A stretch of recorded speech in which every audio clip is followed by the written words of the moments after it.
कहा कि अगले महीने जब तुम हिंदू राजा लोग दरबार में मेरे कर देने आओ तो अपना माथा साफ करके आना। उस समय तिलक चंदन हर हिंदू लगाता था। आजकल तो जिम्मेदारी आपने ब्राह्मणों और साधुओं पर छोड़ दिया कि ये हम थोड़ा लगावे, ये तो पंडित लोग लगावे, हमारा काम थोड़ा। आप सबको नहीं कह रहा हूं, माताएं बहनें बिंदी तब भी लगाती थी, आज भी लगाती हैं। आप माताएं बहनें अपने धर्म में आज भी और तब भी, देश इतने दिन गुलाम रहा लेकिन माताओं बहनों ने अपनी परंपरा को पक्का रखा, छोड़ा नहीं। पुरुषों ने छोड़ दिया। माताओं बहनों को साड़ी बांधना आता है, भले ही आधुनिक बहनें कुछ आधुनिक कपड़े पहनती हैं, लेकिन साड़ी बांधने का नंबर आए तो साड़ी भी बांध लेती है, उनको कोई दिक्कत नहीं होता। लेकिन हमारा जो पुरुष वर्ग है वो तो अंग्रेजों की वेशभूषा ऐसी पहन लिया कि धोती कुर्ता पहनना आते ही नहीं, और धोती कुर्ता क्या, कईयों को पैजामा बांधना नहीं आता। हाँ, अपनी वेशभूषा। अच्छा, कलश शोभा यात्रा निकलती है तो माताओं के लिए अनिवार्य कर दिया जाता है साड़ी पहन के आवे, लेकिन पुरुषों के लिए नियम नहीं कि कम से कम धोती कुर्ता नहीं तो पैजामा कुर्ता पहन के आओ। अच्छा, अब जब दोबारा कथा हो ना तो एक नियम बना देना कि सभी पुरुष जो कलश यात्रा में चले धोती कुर्ता पहन के आवे, तो एक भी नहीं आएंगे, कहेंगे कौन धोती कुर्ता पहन।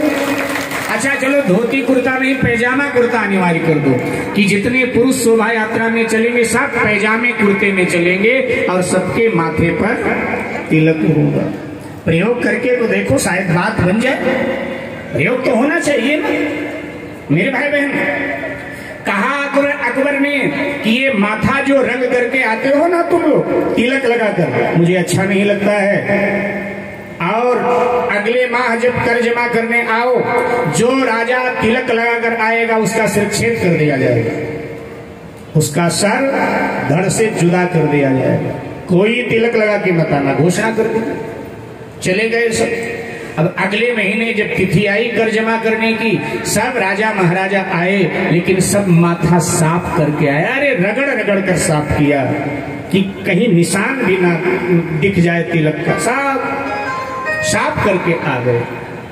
अकबर के दरबार में आकर कर जमा किया है तो उचित स्थान पर सब बैठे। अकबर बड़ा राजी है, अपने मुसलमान अधिकारियों की तरफ देखकर मुस्कुरा रहा है। देखा, तिलक साफ करवा दिया। सबसे बाद में मधुकर शाह पहुंचे। मधुकर शाह जी भी तिलक लगाते थे, भगवान के भक्त थे, लेकिन पतला तिलक लगाते थे। लेकिन आज तो मधुकर शाह बहुत मोटा तिलक लगा करके आए, जो दूर से ही दिखाई दे। बहुत मोटा तिलक अपने माथे पर लगा करके मधुकर शाह जी आ गए। आकर के जहां स्थान उनका निश्चित होता था वहां वो बैठे। सेवकों ने, मधुकर शाह के सेवकों ने जाकर के कोषाध्यक्ष के पास में कर जमा कर दिया। अकबर ने दृष्टि दौड़ाई, मधुकर शाह पर नजर टिकाई। अकबर उठकर खड़ा हुआ अपने आसन से और बोला, मधुकर शाह, तुमने शाही आज्ञा का उल्लंघन किया है। क्या समझते हो, इसका दंड तुम्हें नहीं मिलेगा, इसका दंड तुम्हें मिलेगा। तुम्हारा सर आज धड़ से जुदा कर दिया जाएगा। जब हमने कहा था कोई राजा तिलक लगा के नहीं आएगा, देखो किसी राजा के मस्तक पर तिलक नहीं है, केवल तुम दिखाई तुमने किया और अपने मस्तक पर तिलक लगा करके आए हो, तुम्हारा मस्तक जुदा कर दिया जाएगा सिर से। और अकबर ने कहा अपने सैनिकों से, मधुकर शाह का सर जुदा कर दो धड़ से। जैसे इतना कहा तो मधुकर शाह जी अपने आसन से उठकर खड़े हुए और तलवार म्यान से खींच लिया। बोले, किस माई के लाल की जरूरत है जो मेरा सर धड़ से जुदा करेगा। एक एक करके आ जाओ, अगर माँ ने दूध पिलाया है तो। मैं भी राजपूत हूँ, क्षत्रिय हूँ, एक छत्राणी के दूध में ताकत कितनी है आज मधुकर शाह दिल्ली दरबार में दिखा देना चाहते। और जैसे मधुकर शाह ने तलवार खींचा, अकबर को ललकारा, तो जितने हिंदू राजे बैठे थे उनकी आत्मा उन्हें धिक्कारने लगी और वो भी उठकर खड़े हो गए। और उन हिंदू राजाओं ने भी अपने अपने म्यान से तलवार खींच लिया और कहा, आ जाओ जिनको आना है मधुकर शाह का शीश अलग करने के लिए। और जब ये स्थिति अकबर ने देखी तो अकबर बड़ा चालाक, बहुत चालाक, अकबर ने देखा कि ये तो एकजुट हो गए सारे हिंदू राजा। अकबर समझ गया कि अब हमारे सल्तनत के लिए खतरा है।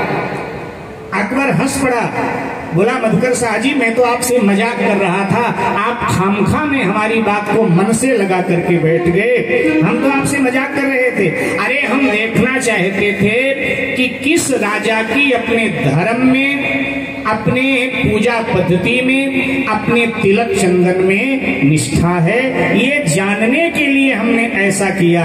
और आज ये पक्का हो गया, केवल और केवल तुम्हारी सबसे पक्की निष्ठा अपने धर्म में है, बाकी इन लोगों की निष्ठा नहीं है। तभी ये चंदन हटा के आए और आप चंदन लगा के आए। ऐसे थे महाराज मधुकर शाह। एक बार जय जयकार करें, बोलिए मधुकर शाह महाराज की।